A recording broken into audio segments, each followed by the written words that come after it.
Hello my dear students, Gayatri Vidya Mandir उच्च माध्यमिक विद्यालय सांचौर जिला जालौर के हमारे इस YouTube चैनल पर आप सभी का एक बार फिर से स्वागत है। प्रिय विद्यार्थियों, आज हम कक्षा 8 के विषय गणित अध्याय 10 ठोस आकारों का चित्रण प्रश्न 10.3 के सवाल हल करना सीखेंगे। तो देखो बच्चों, प्रश्न 10.3 के सवाल को हल करने से पहले आज हम सबसे पहले कुछ इसकी सामान्य जानकारी हासिल करेंगे। तो 10.3 के सवाल हल करने से पहले आज हम कुछ बहुपलकों के बारे में पढ़ेंगे। ठीक है, अब ध्यान देना कि बहुपलक क्या होते हैं।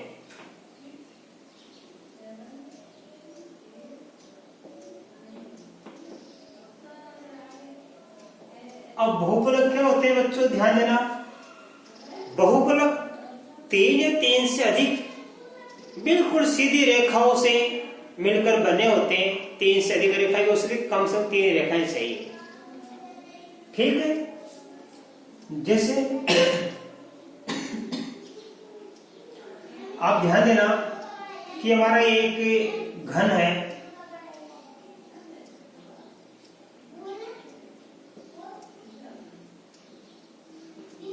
ठीक है। इससे बगैर ध्यान देना आप,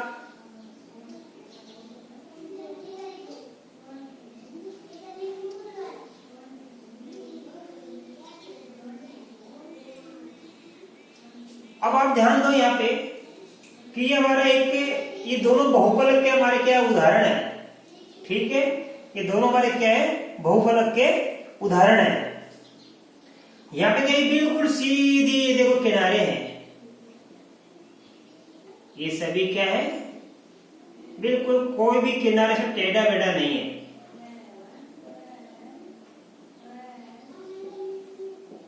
तो जब बिल्कुल सीधे किनारे सारे के सारे, और सभी किनारे क्या होते हैं, आगे जाके दूसरे शीर्षों से मिल जाते हैं। ठीक है, अब क्या होता है, ये सभी जो किनारे हैं बिल्कुल सीधे किनारे हैं, तो ये बहुफलक हो गए। यहां भी देखो ये सीधे किनारे हैं, कोई भी टेढ़ा मेढ़ा नहीं है। अभी टेढ़ा नहीं है, इसको टेढ़ा नहीं बोलते हैं, ये बिल्कुल सीधा ही है। टेढ़ा ऐसे होता है, ऐसे होता है टेढ़ा, ही वक्र इसको बोलते हैं। तो सभी किनारे सभी रेखाखंड कैसे बिल्कुल सीधे हैं। ठीक है, तो ये बहुपलक होते हैं। और जब हमारे ये बहुपलक है, ये 2 प्रकार के होते हैं। ये बहुपलक कितने प्रकार के होते हैं, 2 प्रकार के होते हैं। ध्यान देना। अब इन बहुपलों को क्या कहते हैं, प्रिज्म कहलाते हैं। ये प्रिज्म और पिरामिड, ध्यान देना। अब प्रिज्म क्या होता है कि प्रिज्म में क्या होता है कि ऊपरी व आधार यानी नीचे, ऊपरी व नीचे की सतह कैसे होती है, समान होती है। जैसे मान लो यहां पे देखो, ये नीचे क्या है, बिल्कुल एक त्रिभुज है ये। ठीक है, और यहां पे ऊपर भी क्या है, त्रिभुज। जैसा यहां बना वैसा यहां बन गया। इसी प्रकार जैसा यहां बना ये वैसे ऊपर बन गए। तो प्रिज्म में क्या होता है, ऊपरी सतह है वह नीचे की सतह क्या होती है, समान। और प्रिज्म में क्या होता है कि ऊपर की आधार की जो आधार है नीचे की ये सतह समान होती है। और एक होता है पिरामिड। पिरामिड में क्या होता है, हमारे पास में बहुपलक है। ये बहुपलक कितने प्रकार के थे, 2 प्रकार के। प्रिज्म के आकार के भी बहुपलक होते हैं, और पिरामिड के आधार के भी क्या होते हैं, बहुपलक होते हैं। प्रिज्म के आकार के बहुपलक में क्या होता है कि इसकी ऊपरी व नीचे की सतह समान होती है। और पिरामिड में क्या होता है कि पिरामिड जैसे मान लो हमारे एक स्क्वायर है ये। ठीक है, अब आप ध्यान दो नीचे का हिस्सा बच्चों ये कैसा है? ये नीचे का हिस्सा हमारा एक बिल्कुल चतुर्भुज के आकार है, ये स्क्वायर है। जैसे जैसे अपन इसको ऊपर की तरफ बढ़ते हैं तो ऊपर जाके ये बिल्कुल एक चोंच की तरह बन जाता है, एक चोंच यानी पॉइंट, एक बिंदु बन जाता है ये। तो इस प्रकार की आकृति क्या कहलाती है? पिरामिड कहलाती है, जो नीचे से अलग शेप में होती है, अलग आकार में होती है और ऊपर एक बिंदु में होती है।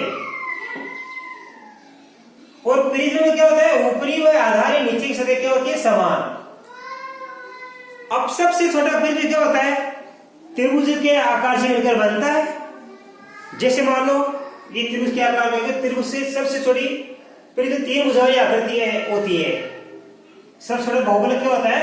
सबसे छोटा बहुफलक हमारा होता है बिल्कुल यहाँ पे त्रिभुज के आकार का, 3 भुजा से।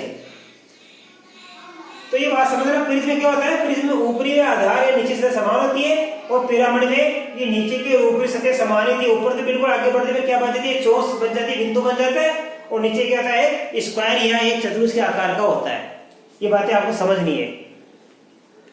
अब देखियो, हम प्रश्नावली 10.3 के सवाल हल करेंगे।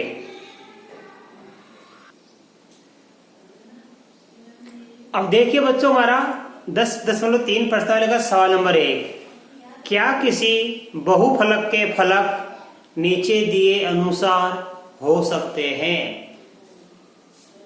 कोई बहुफलक के फलक नीचे दिए अनुसार हो सकते हैं क्या? कोई बहुफलक के फलक 3 त्रिभुज के आकार के हो सकते हैं क्या? या 3 त्रिभुज से कोई बहुफलक बन सकता है क्या? बच्चों देखो ध्यान से, 3 त्रिभुज से, देखो ये हमारे त्रिभुज है, ठीक है? तो कैसे बनेगा बहुफलक? एक त्रिभुज तो हमको यहां पे रखना चाहिए, इस पे आएगा एक त्रिभुज, तो दूसरा यहां पे आएगा और तीसरा यहां पे आएगा और चौथा यहां आएगा, ये अंदर, ठीक है? इसका मतलब क्या हुआ कि हमें कम से कम 1, 2 और 3 और एक बीच में एक 4, ये 4 त्रिभुज की आवश्यकता पड़ती है, तब जाके एक बहुफलक का निर्माण होता है। तो हम क्या लिखेंगे कि 3 त्रिभुज हो तो बहुफलक के फलक नीचे दिए अनुसार नहीं हो सकते। तो इसको उत्तर लिखेंगे नहीं हो सकते। 4 त्रिभुज हो तो क्या किसी बहुफलक के फलक नीचे दिए अनुसार हो सकते हैं? 4 त्रिभुजाकार फलकों से कोई बहुफलक बन सकता है? बिल्कुल बन सकता है। अभी बताया मैंने आपको, जैसे हमारा ये एक त्रिभुज है, अब देखो एक तो ये है हमारे पास, दूसरा इसके ऊपर हो रहेगा, तीसरा यहां, चौथा यहां, तो कुल मिला के कितने बन गए? ये 4। तो 4 त्रिभुजाकार फलकों से कोई बहुफलक बन सकता है? तो लिखेंगे हां, हो सकता है। हां, इसके अनुसार 4 त्रिभुजाकार फलकों से कोई बहुफलक हो सकता है।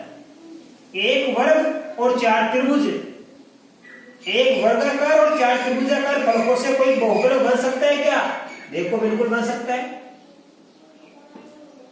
ये हमारा क्या बच्चों? एक स्क्वायर है, मतलब एक वर्ग है। बात समझ में आ रही है आपके? ये हमने एक वर्ग बना दिया और 4 त्रिभुज, एक वर्ग और 4 त्रिभुज से मिलकर, या एक त्रिभुज, एक वर्ग और 4 त्रिभुज के फलकों से कोई बहुफलक बन सकता है क्या? देखो बच्चों, ये ध्यान देना,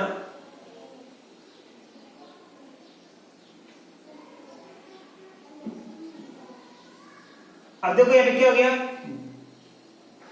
एक फलक ये त्रिभुजाकार, ये दूसरा फलक त्रिभुजाकार, तीसरा त्रिभुजाकार और ये चौथा।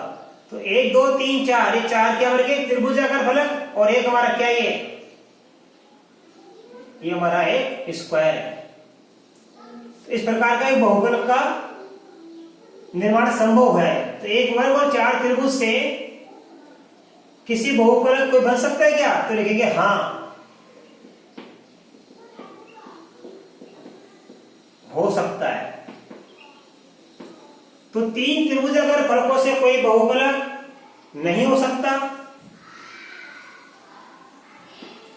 चार त्रिभुजाकार फलकों से कोई बहुफलक? हाँ, हो सकता है। एक वर्ग और चार त्रिभुजाकार फलकों से कोई बहुफलक? हाँ, हो सकता है। इसका आप ये उत्तर लिखना। आप इसका स्क्रीनशॉट लो, मैं आपको सवाल नंबर 2 सिखाऊंगा।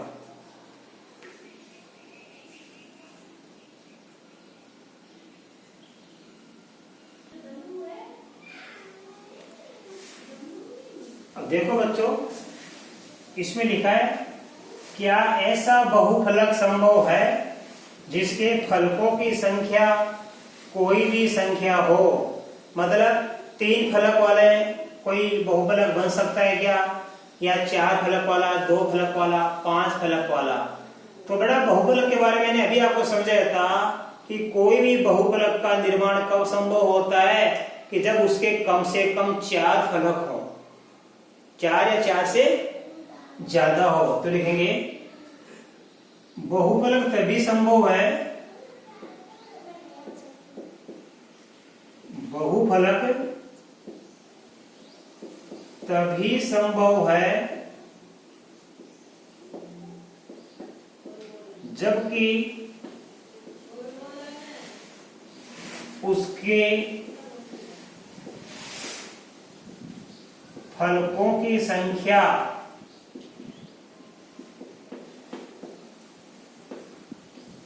चार या उससे अधिक हो। 4 व 4 से 4 या 4 से अधिक हो। तो आपको बता रखा बहुफलक कब संभव है कि बहुफलक तभी संभव है जबकि उसके फलकों की संख्या 4 या 4 से, यदि 4 से कम फलकों की संख्या होगी जैसे 3, 2, तो बहुफलक संभव नहीं है। सवाल नंबर 3 देखो, निम्नलिखित में से कौन कौन प्रिज्म की आकृतियां हैं?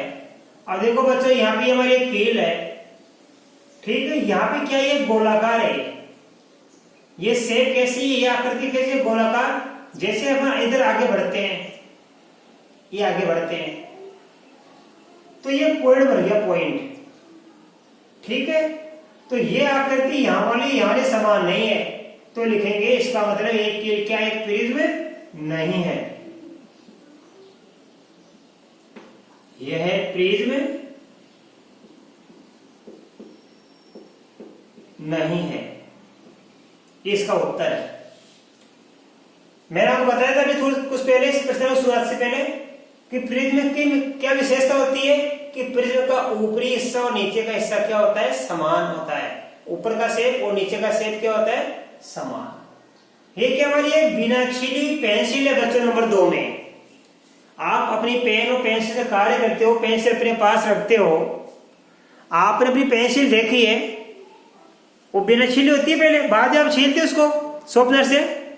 तो देखो इस प्रकार की पेंसिल है, तो इस पेंसिल में क्या होता है, जब आप लेके आते हो तो यहाँ पे देखो ये बिल्कुल ये 1, 2, 3, 4, 5, 6, ये 6 या ये अष्टभुजाकार जो भी है, ये षष्ठभुजाकार है। ये जो हमारी शेप है इधर वाली, जैसे अपन आगे बढ़ेगा लास्ट में इस साइड, दोनों साइड में, ये दोनों साइड में एक ही प्रकार की होती है शेप। तो ये नीचे की, ये दोनों साइड की शेप क्या होती है? बिल्कुल समान होती है। इसलिए बिनाछीली पेंसिल क्या कहलाती है कि ये प्रिज्म है, यह एक प्रिज्म है, यानी प्रिज्म ऐसा हो सकता है और ये प्रिज्म नहीं है। क्यों? क्योंकि इसके ऊपर नीचे की शेप समान नहीं है।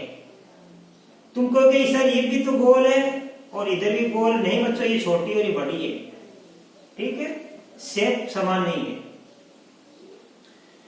अब देखो आगे कागजों पर रखने का बाद, आप कभी कभी बड़े बड़े कार्यालय में, ऑफिस में देखा है आप लोगों ने कि कुछ कागज वगैरह, फाइल्स वगैरह होती है, उस पर कुछ बाहर रखने के लिए इस प्रकार के ये शीशे का कुछ बाहर रखते हैं, वो जिसमें मैंने आकृति बना रखी है 3rd नंबर में। तो देखो ये आकृति क्या है, देखो नीचे क्या, ये एक स्क्वायर है, यहां से लेके एक स्क्वायर है। जैसे अपन आगे की तरफ बढ़ते हैं तो ये क्या हो गया, एक पॉइंट में तब्दील हो गया, ये हिस्सा किससे तब्दील हो गया?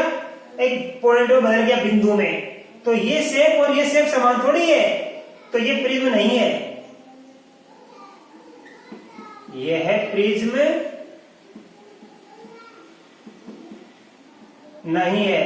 तो क्या हुआ, ये तो आपका पिरामिड हो गया, इस प्रकार का पिरामिड बनता है। ये एक बॉक्स, तो देखो जैसा हिस्सा हमारा ये ऊपर का, वैसे बॉक्स का नीचे का होगा। ये पार्श्व है, वैसे पार्श्व का होगा। ये सामने वाला बिल्कुल सामने की तरह होगा, तो जैसा इधर है उधर इसके पीछे होगा। जैसी आकृति है उधर इसके सामने बनेगा, और जैसा ये इसका इसके नीचे से बनेगा। तो बिल्कुल आमने सामने का क्या शेप समान इसमें, तो ये एक प्रिज्म है। ये प्रिज्म क्यों है, क्योंकि इसमें बिल्कुल आमने सामने का शेप क्या है, समान। ये प्रिज्म क्यों है, क्योंकि इसमें आमने सामने का शेप या आकृति, आमने सामने का आकार कैसा है, समान है, इसलिए ये प्रिज्म है। बाकी दोनों प्रिज्म नहीं है। इसके सोलो में इसका अगला सवाल सिखाऊंगा आपको।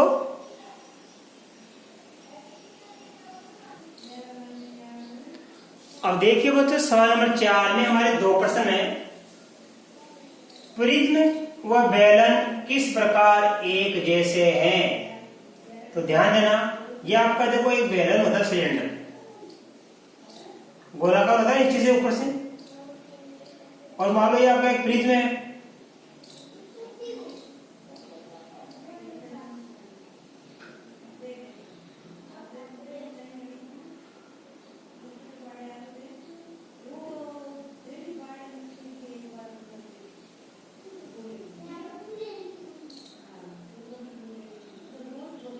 अब ध्यान देना, तो ये गोलाकार है सिलेंडर में, तो प्रिज्म वो बेलन किस प्रकार है जैसे। अभी हमारे प्रिज्म है, इसकी भुजाएं बढ़ा देंगे। अभी 4 है, फिर अभी मान लो 4 भुजाएं, फिर हमने 5 कर दी, 1 2 3 4, ये 5, फिर हम 6 कर दी, 1 2 3 4 5, ये 6 7 8, ऐसे और बढ़ा देंगे। जैसे जैसे हम भुजाएं बढ़ाते जाएंगे तो ये क्या बन जाएगा, बिल्कुल गोल शेप। पहले ऐसा था, फिर ऐसा हुआ, फिर ऐसा हुआ, फिर ऐसा हुआ, ऐसे भुजाओं से बढ़ा देंगे, तो ये क्या बन जाएगा, देखने में बिल्कुल गोल टाइप लग जाएगा, गोल आकार जैसा बन जाएगा ये। तो अर्थात मैं क्या समझना चाह रहा हूं कि जैसे जैसे हम प्रिज्म के आधार की भुजाओं की संख्या बढ़ाते जाएंगे, तो लिखेंगे देखो, एक प्रिज्म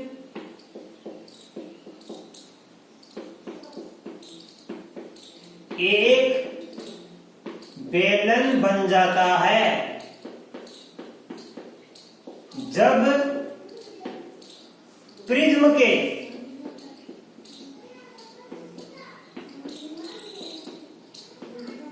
आधार की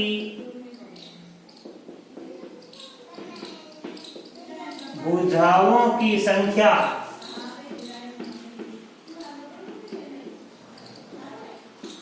बड़ी और बड़ी बनती जाती है। तो जब हम एक प्रिज्म की आधार है उसकी भुजाओं की संख्या को बढ़ाते जाएंगे तो एक प्रिज्म क्या बन जाता है, एक बेलन बन जाता है। इसी प्रकार इसी का आंसर भी यही होगा। इसी प्रकार एक पिरामिड, एक शंकु कैसे बन जाता है, एक पिरामिड के जो आधार की भुजाएं हैं उसको हम जैसे जैसे आगे बढ़ाते जाएंगे तो वो भी आगे जाके एक पॉइंट बन जाएगा, बिल्कुल एक चौस के रूप में परिवर्तित हो जाता है। तो ये उत्तर इसका आएगा। बस यहाँ प्रिज्म की जगह लिख देना पिरामिड और बेलन की जगह लिख देना शंकु, अर्थात एक पिरामिड एक शंकु बन जाता है। बाकी ऐसा कैसा है, जब पिरामिड के आधार की भुजाओं की संख्या बड़ी और बड़ी होती जाती है। इसी प्रकार आपको ये लिखना। तो आज बच्चों ने 1 से 4 तक सवाल कर लिए।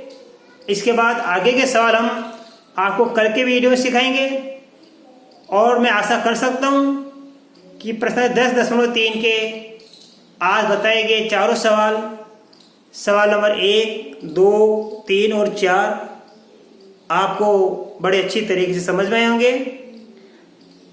इसके बाद कल प्रश्न 10.3 के सवाल नंबर हम 5 से हल करना सीखेंगे। तब तक के लिए आप सभी को धन्यवाद।